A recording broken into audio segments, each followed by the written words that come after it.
Hello everyone. So in this lecture, we are going to learn about enzymatic catalysis. What enzymes do? They increase the rate of a reaction through catalysis. Okay, so in this lecture, basically we will learn how enzyme do that. That means how enzyme make a reaction fast. Okay, so to understand that, first we need to understand reactions. What is reactions? What happened during a reactions. Okay, and so first, that's why first I'll talk about the reaction, and then I'll talk how enzyme make it fast. Okay, so we already know that enzymes are very fast. Okay, how fast they are? Enzymes accelerate reactions by factors of millions. So, and how fast, if you see this example, say carbonic anhydrase, okay, it's an enzyme and it hydrates 10 to the power 6 molecules of carbon dioxide per second, and it speed up the reaction 10 to the power 7 times faster than the uncatalyzed reaction. Just compare the number. Okay, when carbonic anhydrase do this job, the reaction is 10 to the power 7 times faster. Okay, so how enzyme do it? How enzyme accelerate the rate of a reaction? They do it by lowering the activation energy. Actually, I'll talk more about the activation energy later.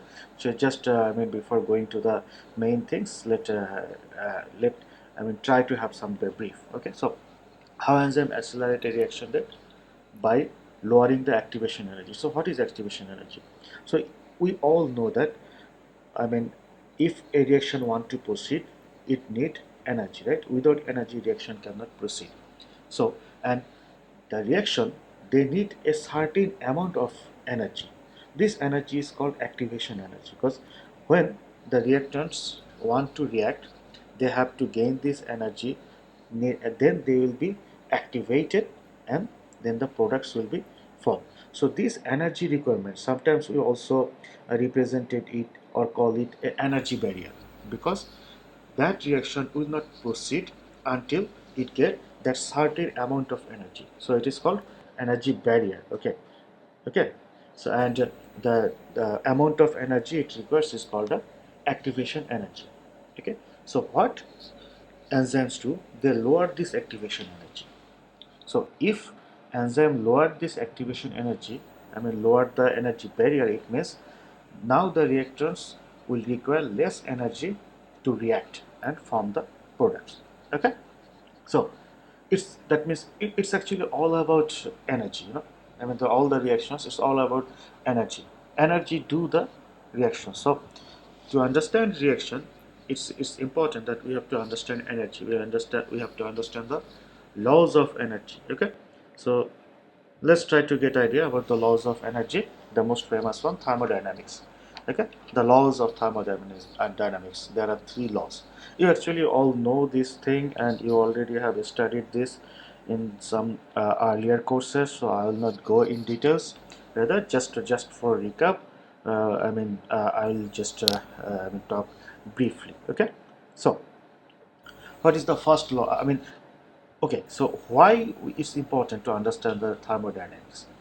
Because dynamics describe the relationship among the various forms of energy, especially it describes the relationship between the thermal energy and other forms of energy, and how energy affects matter on the macroscopic as opposed to the molecular level.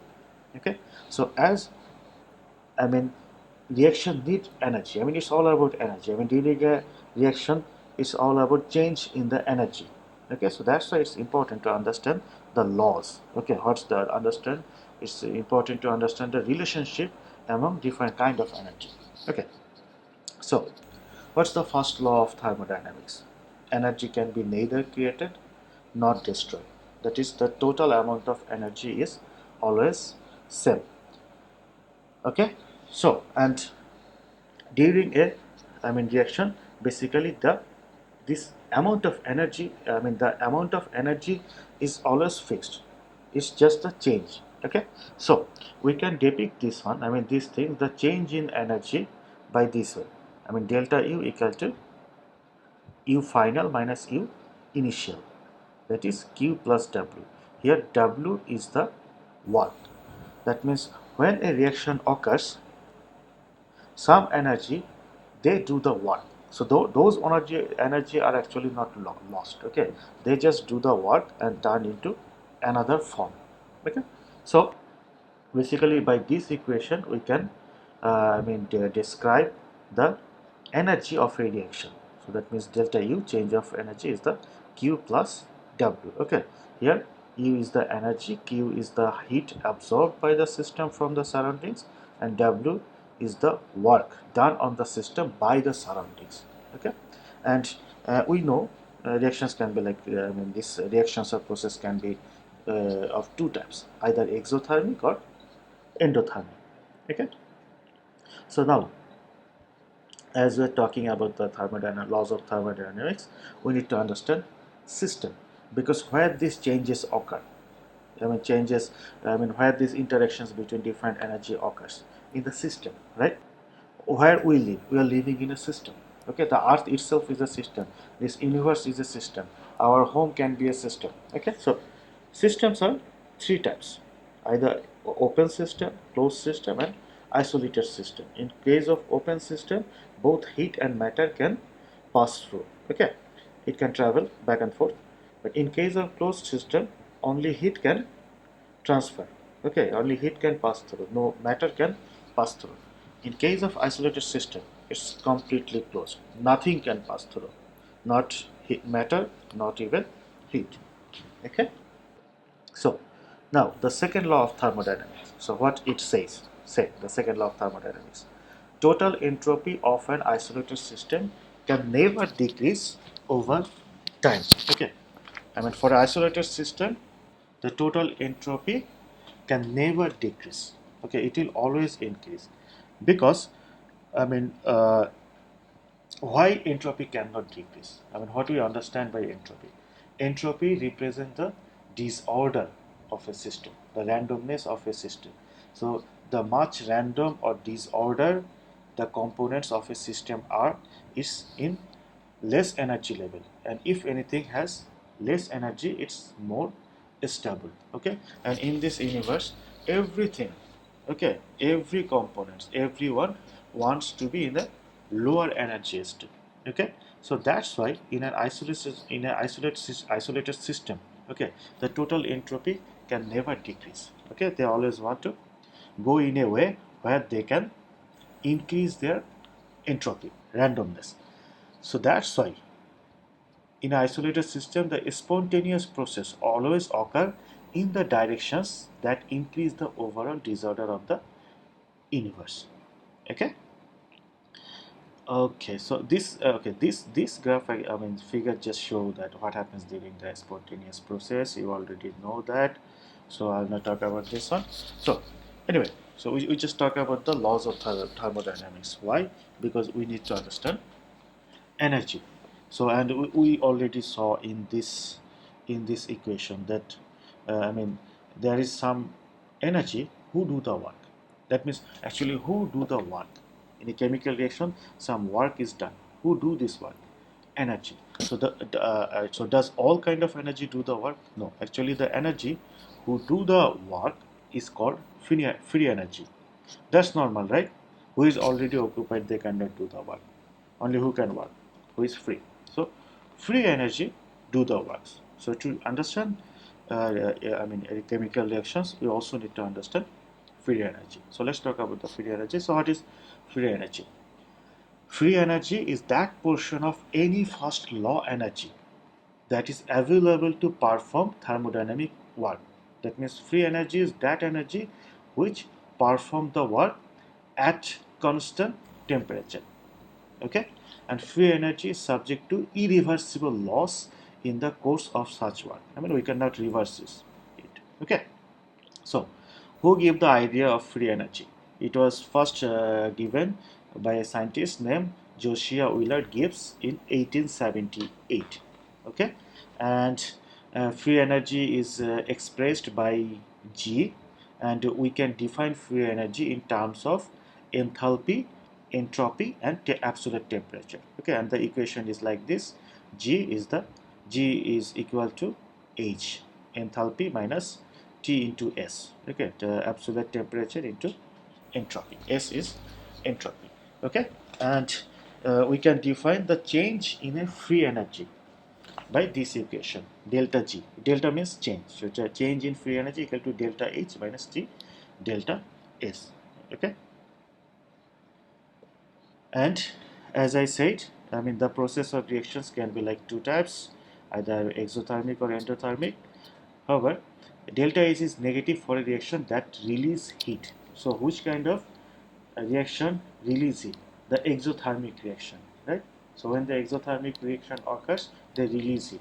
And in case of endothermic reaction, they absorb heat. Okay, so that means in case of exothermic reaction, delta H is negative. Okay, and a reaction of the process always tends to occur spontaneously only if delta G is negative, right? Because delta G negative means if the reaction occurs, it can release some energy. So if it can release some energy, it will be in less energy state. That means less stable. Okay. So thus whenever this spontaneous process occurs, it releases some free energy. Okay. Okay. So now okay, we understand that. The spontaneous reactions occurs. Okay, and reactions which are exothermic, they will occur easily. But do all the reactions which are occurring, are spontaneous or exothermic? Definitely not, right?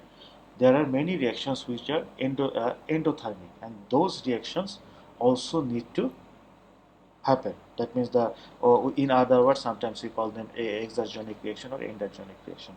So all the reaction are not exergonic. All the reaction don't happen spontaneously. There are many reactions which are endergonic, and they also need to they also need to occur. So how actually those are carried out? Okay, because if we think about thermodynamics, endergonic reactions are thermodynamically unfavorable. Okay, so how actually they do that?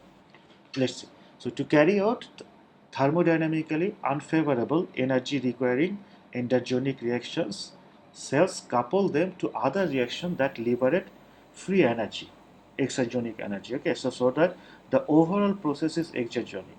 So the sum of the free energy changes is negative. So think about that both exergonic and endergonic reactions are happening inside our body. Okay, so if one reaction is endergonic and it need to happen, so what it will do, it will couple with other reactions which are exergonic, so that this endergonic reaction can get the energy that it requires from that exergonic reactions. Okay, so okay, so now we understand free energy. Now we have to talk about another thing which is called transition state theory. So actually uh, why we need to understand transition state theory. So what happens in the course of a reaction? So if you okay, so what happens in the course of a reaction? Okay, so now during a reaction, first the reactants they interact. Okay, and then the product is formed. So judges, does this happen? Okay, just happen? No. I mean, the reactants reacts and they form the product. No, there is something in between. So this in between state is called actually transition state. Transition state. So actually, what happens? The reactants they interacts and they form into some transient. They form into some transient chemicals. Okay, those are actually not called transient chemicals. Those are called some fleeting molecule. Okay, so the reactants they react and they turn into some transient molecule, and then the product is formed. Okay, so this state where these reactants are in a transient form is called the transition state. And actually the transition state is actually represent that energy barrier level, that activation energy barrier level. Okay, so So who gave the idea of transition state theory? It was first given by the scientist Henry Eyring in 1930s. Okay, and if you want to understand, I mean, where the transition state is, we need to understand the reaction coordinate. Okay, so actually, what is reaction coordinate? We can, depict the free energy change or free energy thing graphically. Okay, so in that case, in uh, y-axis we have to plot the energy, free energy, and in x-axis we have to plot the the time of the reaction, or the proceedings of the reactions. Okay, so if we do that, I mean, in x-axis we have to plot the progress of the reaction. So if we do that, the graph look like this. So first this one, okay, the ground state. Ground state is the energy state of the reactants. Okay, so this is the ground state. The reactants get energy and they get it until they get enough activation energy, which is the energy barrier state, and then the reaction begins to happen. That means formation of products begins. Okay, so this state, so where this change occurs, I mean the product begins to change into product, is the transition state. You know, this condition is called the transition state, not the not those transient molecules. Those are not transient state. Transient molecules, they are in the transient state, transition state. Okay, well, I just said that, I mean, from the transition state the formation of product begins. Actually, it's not absolutely true. Actually, in reality, I mean, from the transient state, transition state, reaction can proceed or progress in both ways. Either product can be formed, or they can get back to in the substrate. Okay. Anyway, so we already know what transition state is, and in the transition state, the reactants are in a transient condition. Okay, and they are in a form like ES or EP. Okay, so basically, transition state, it's represent a fleeting molecular moment in which events such as bond breakage, bond formation, and charge development have proceeded to the precise point at which decay to either substrate or product is equally likely. I mean, all the bond breakage and the bond breakage and bond formation, this happens in the transition state. Okay, and from that transition state, either reaction can proceed this direction from the product, or they can go back and form the reactants. Okay. Okay, now if you again look back to this graph, so there is a difference, right, between the energy level between the ground state and the transition state. Okay, so this difference is actually called the activation energy. Okay, so if any reactions want to produce, they need to overcome this barrier, this activation energy level. Okay, so now, if I ask you, so I mean, if suppose we want a reaction to happen, what we need to do, we just have to provide the activation energy, right? If we can provide the activation energy, then the reaction will proceed. Okay, so this we can do two way. One is we can just provide it some energy from the external energy, right? However, in that case, maybe we would need to provide lots of energy, right? And providing lots of energy is always bad. I mean, it will cost money, and also it may be harmful, okay, for the environment. So we can overcome this problem by using enzyme. So what enzyme do? Enzyme lower this activation energy. That means enzymes lower the energy requirement of a reaction, which is required to for the reaction to proceed. Okay, so that means to make a reaction to happen, or to make the reaction faster, we can use enzymes, a biocatalyst, instead of just providing some physical energy. Okay. So I already talked about this one. So what enzyme do? They reduce the activation energy. So as the activation energy is lowered, automatically the reaction will be faster, right? Okay, think this way. So suppose a reaction, it needs 100 energy to proceed. Okay, one reaction need 100 energy. So now by using enzyme, if you can lower this energy requirement to 10, okay, previously it would need 100, but now after using the enzyme, the energy requirement reduced to 10, came down to 10. So in that case, with the same energy, that is with the same energy, 100 energy, now we can do 10 reaction.